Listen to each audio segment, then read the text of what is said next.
नमस्कार। तो क्या गिलगिट और बाल्टिस्तान अब भारत का अभिन्न अंग नहीं रहेगा? ऐसा मैं क्यों बोल रहा हूं, वीडियो में समझ।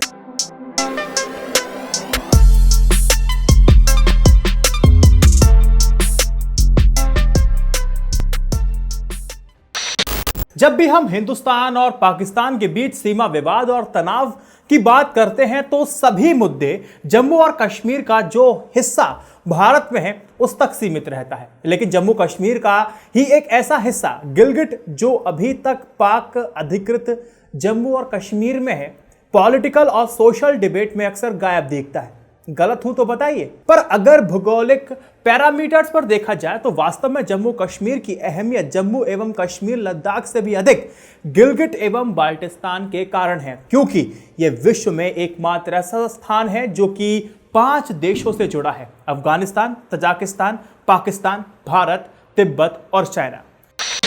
इतिहास में भारत पर जितने भी आक्रमण हुए, यूनानियों से लेकर के आज तक शक, हुण, कुषाण और मुगल, वह सारे गिलगिट से होते हैं।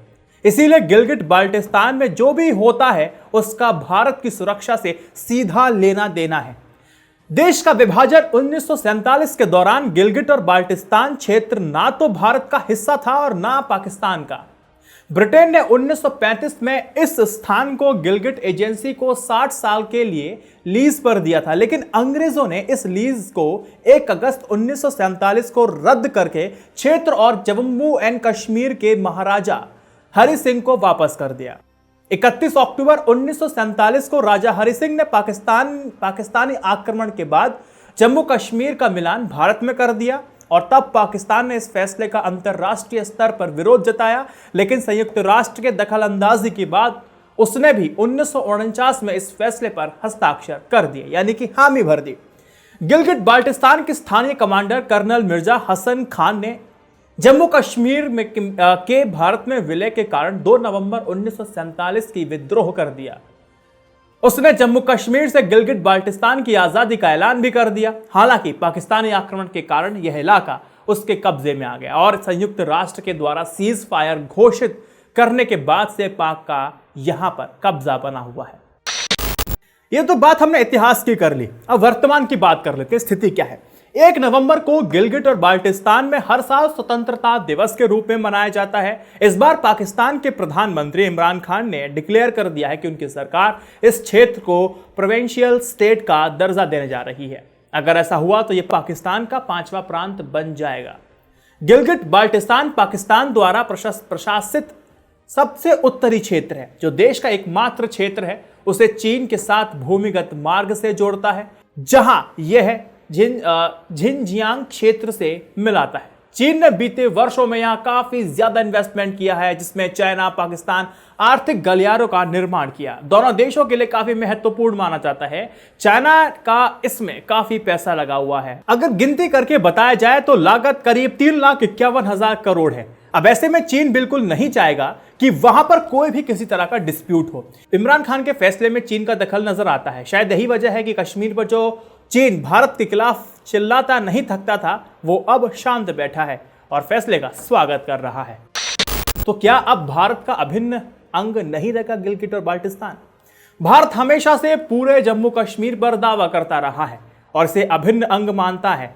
इसीलिए भारत ने गिलगिट बाल्टिस्तान को अलग प्रांत बनाने की योजना पर आपत्ति जताई है और इसे जल्द ही अपने नियंत्रण में लेने का दावा भी करता रहा है। पर साथ ही भारत यह भी समझता है कि दशकों बाद अब नक्शा बदलना असंभव है या नहीं, ये सोचने वाली बात है। 5 अगस्त को यह तर्क दिया जा सकता है कि कश्मीर का भारत में पूर्ण विलय और गिलगिट बाल्टिस्तान का पाकिस्तान में पूर्ण विलय एक ऐसा कदम है जो दोनों देशों को अतीत के कश्मीर मुद्दे पर आगे बढ़ने में मदद कर सकता है। यह बात शायद सुनने में अच्छी ना लगे और कोई राजनेता कभी किसी मंच पर खुल करके ना बोले, लेकिन जमीनी स्थिति कुछ इस तरफ इशारा करती है।